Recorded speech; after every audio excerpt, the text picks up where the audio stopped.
What's up guys, Brian here from Audio Geek. I'm back yet again with another cool review for you guys.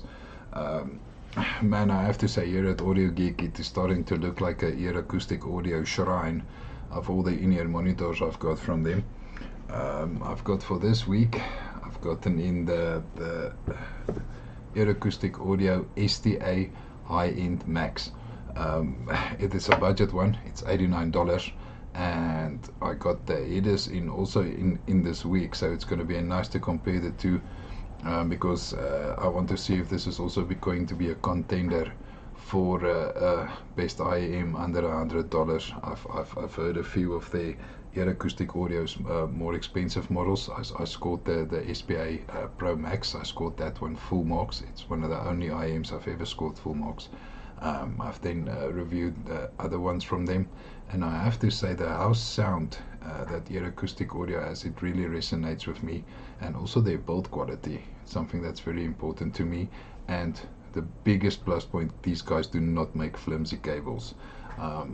If you're living in South Africa like me, the package took about 2 to 3 weeks. I'm not gonna lie, I think it was 2 or 3 weeks. It's not that long of a wait to get here, and yeah, I'm actually quite stoked to see if this is going to become my daily carry.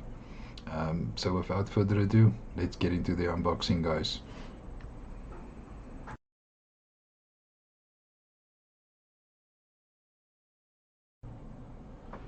Now, the packaging that I love so much from EarAcoustic Audio, they do things a bit different there.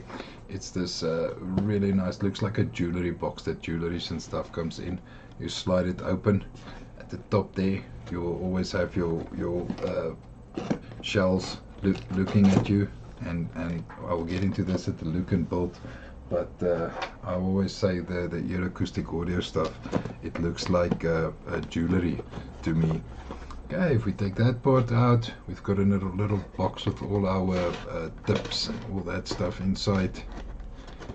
Take that out, and then you've got a really cool silver. Remember, it's the Silver Surfer effect carrying case we've got there. Packaging for the price, I have to say, but for $89 that you're paying for this IEM, this packaging is exquisite, guys. They are using this packaging for the more higher priced ones as well. So I think here you're actually getting a very good value for money.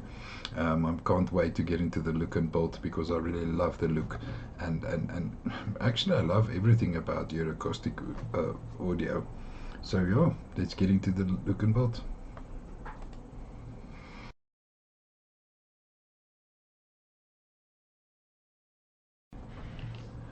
I can never wait to get into the look and build part with EarAcoustic Audio products. Guys, look at this.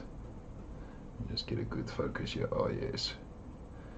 So once again, we've got this nice, it's either a stainless steel or a chrome. I like to call it chrome. Some people will call it stainless steel. We've got this great metal look. It doesn't feel that heavy though, and it's got this little diamond look on side. That's obviously resin, and then it's got the little evil eye of EarAcoustic Audio, the logo, and then a snake on this side. And I have to say, for $89, this is some of the best looking earphones. This and that MK10 from Edis. Guys, we are spoiled for choice. The under $100 market is heating up with hit after hit from companies, and I can see the competition is really stiff. So all the companies are going, they are doing things cheaper, they're doing things better at a better price, they are coming with innovations. Man, I think competition is actually good, because it's pushing all the companies to crank out gem after gem of these new type of IEMs that are on the market today. So overall, guys, I'm very happy with the build quality on these ones, and as I've experienced previous other models as well, I've never had QC issues or anything of that sort. I think if I can say, it's one of the strong points of EarAcoustic Audio is their build quality. Check out the cable. I can't wait to get to the cable. Now, where the other ones were kind of white, this is a beautiful thick black cable, guys, and it is so soft. I don't think this thing will ever go hard. Look how it coils. It is so soft, it's thick, it's a rubbery type of material, and that's why I actually think that these are going to work nicely for your daily carry. It just depends on the sound signature, obviously, what you listen to every day. But I'm very happy. There's metal connectors here. It's aluminum all through here, the chin slider and the two connectors here. Very, very happy with these cables. I love them. The thing about EarAcoustic audio, they sell all their ones with just a 3.5mm termination, and I so wish they will put a little thing on their website where you can actually choose. But here I have an upgrade cable, and it's a very, very cool purple one. It looks blue on the camera, but it's very purple, guys. Beautiful camera. It's got different connectors. It's got a type C connector, a 3.5 and a 4.4. It's a very, very cool cable from EarAcoustic audio. I think you should get one. Solves a lot of problems with cables with those 3-in-1, and it's purple and it's thick and it's a nice rubbery soft material.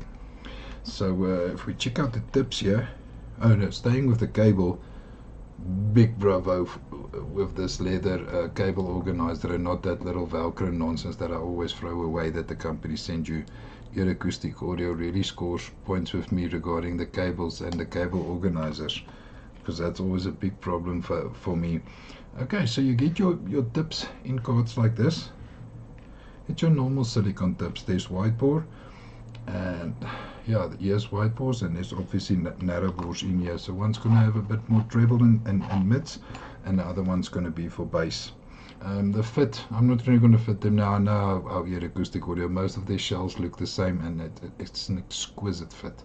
I think I'm really, really impressed with this build quality, guys. We can hop over to the connectivity.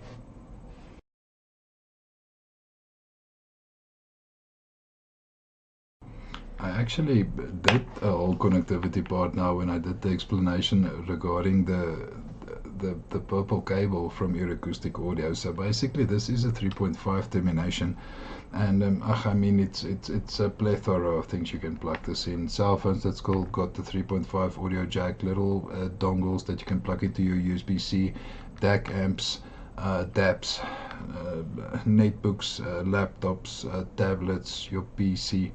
Is basically everything that's got a 3.5mm. You can plug this in and use it. So connectivity wise, you're not going to have a problem to connect this anywhere. I'm actually quite curious to see what driver is in here, so let's open over to the specs.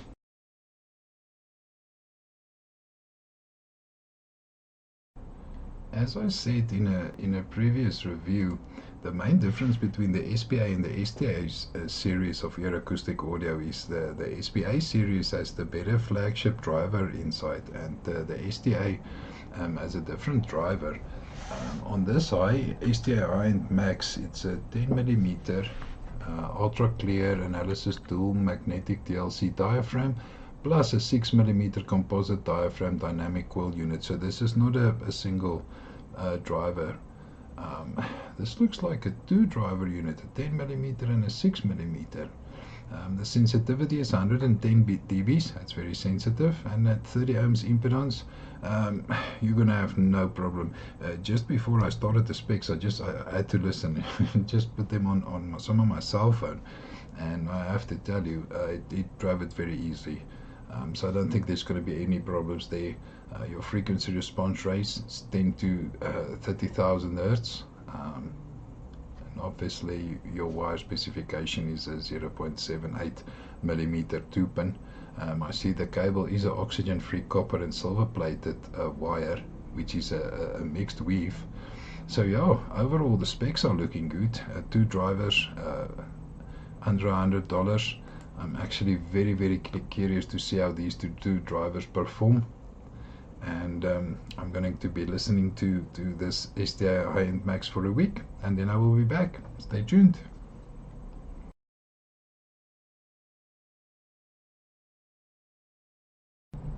And I am back with my sound impressions on the EarAcoustic audio STA high-end Max. I have to say I have been listening to these now for about a week and a half, and yo, it's a very, very energetic V shape. If you take the overall sound profile, the STA series definitely differs from the SPA. The SPA series has a lot more bass. I found the bass to be a bit thinner here on the STA series. Let me just check my notes here. Yeah, this thing is a little technical monster, guys. Really, the technicalities on this cheap thing, especially at the price, it really amazed me. Especially the genres for metal and classical. I know that may sound weird, but those were two genres that really stood out for me on this STA and Max.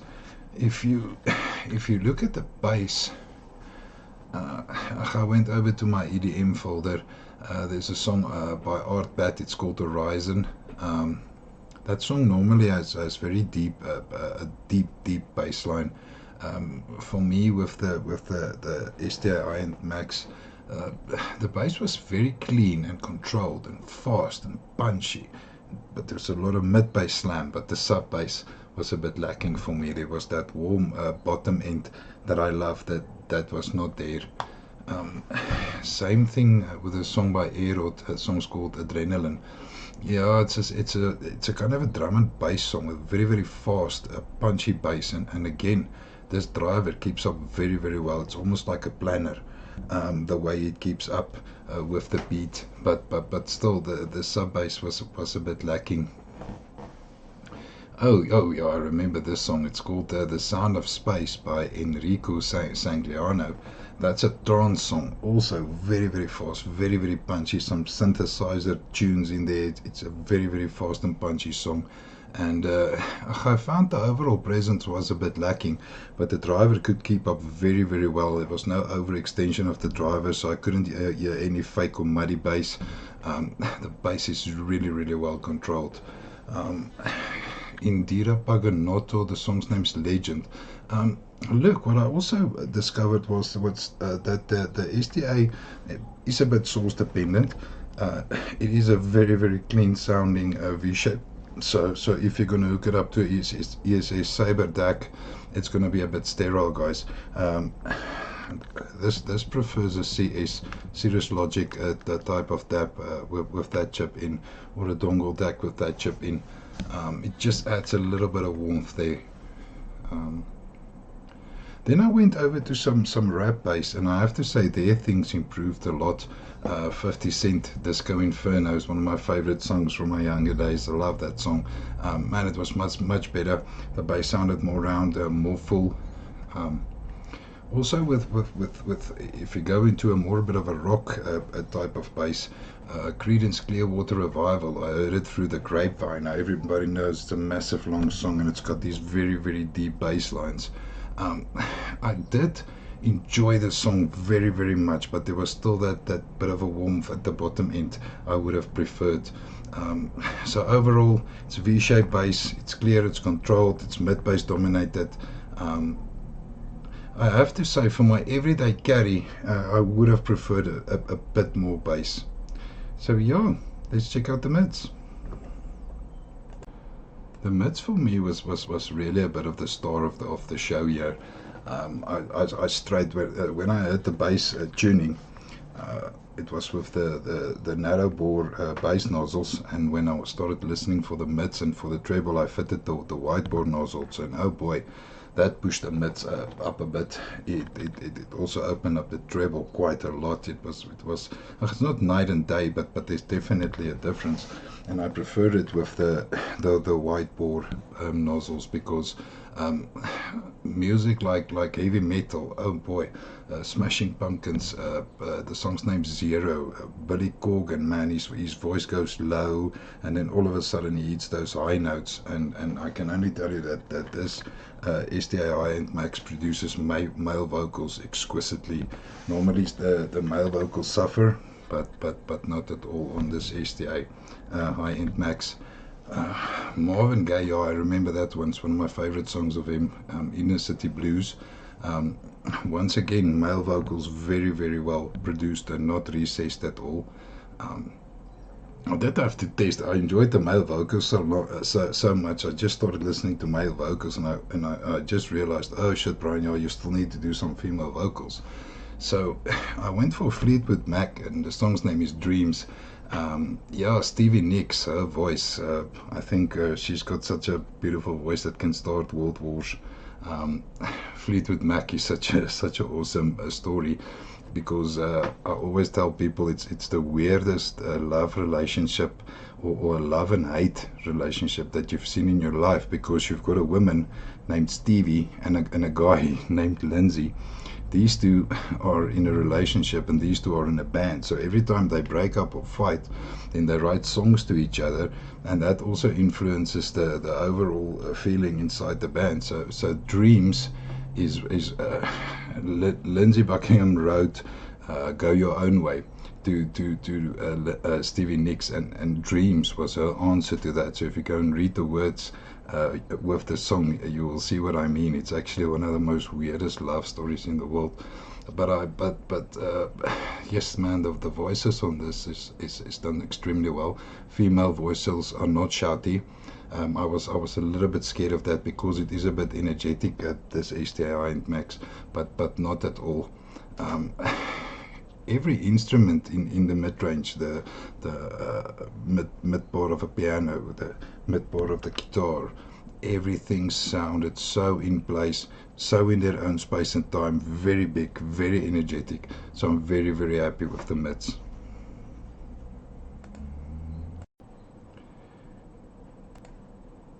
I had when I was listening for the mids, obviously I could. There is songs that's got a bit of treble inside. It's not just to say that when I'm testing for mid, there's just mid range in that song. I could already hear that the treble was beautiful. And there was a specific song that came to mind immediately. And when I started testing for treble, I put it on the first one. It's my favorite band, Pink Floyd, and the song's named Time. And if you do know Pink Floyd and you do know the song, you know there's that cash register in the beginning and all these high pitched sounds and different, almost like a whole 3D effect going on in that song, and you have to pay very clever attention as to what are you hearing and where is it coming from. And because this driver is so fast, man, it was handling all those noises. I love these for Pink Floyd. Um, because it was doing so well with that song, I immediately searched for a nice violent song, a violin song, and I came upon the main theme from The Dark Knight Rises, a soundtrack. It's by Lindsey, Stirling. Now, if you do know her, she's one of my favorite violin players. She plays violin, but not in a classical way, but she adds a bit of a pop flavor to it. Puts a bit of rhythm in it, takes a lot of the classical stuff away. And I have to say, I really enjoyed that violin. Every stroke could be heard perfectly clear. Same as Cannonball Adderley, Love for Sale. Cannonball Adderley is one of my favorite jazz performers, by the way. Um, the overall tone did lack a bit of warmth, but the trumpet sounded very dynamic. You can hear all those blows and the breath going in and out. The high notes were very quickly reproduced. Also, when I was listening for those cymbals you press with the feet, and those ones on top when you're playing the drums, there's a song by Carmen McRae, and it's called I Am Music. So the cymbals in there you have to physically listen for very well and very carefully, because they hidden away a bit. And I must say, the STA and Max brought him a bit forward, and you could clearly distinguish him. It's as if they are almost backup sounds, but you could still clearly distinguish them. So after hearing that, I just knew it was going to do well with instrument that also go high, like a harmonica and stuff like that. So I put on a Neil Young Out on the Weekend, and man, was that enjoyable. That harmonica blew, and that soundstage just blew up with the harmonica. I thoroughly enjoyed that. So all in all, the treble done well, done right. There's no piercing your ears. There's no sibilance that I could pick up if you go back to the mid-range and the speeches and stuff. Technicalities, this thing scores a lot of marks with me. Huge soundstage. I'm talking halfway around your head, if I can call it that. the instrument separation is great, especially on the transients, especially on classical music. Because the soundstage is big and because the instrument separation is good, a classical orchestra sounds massive out of your head. It's a really nice experience. That's why I'm saying that these are very well suited for classical music. Also, the micro detail retrieval is phenomenal at this price. So overall, the sound at this price is really impressive. I've heard this at the $150, $200 range easily, and yeah, overall very happy with the sound. All that's left now is for us to open over to my conclusion.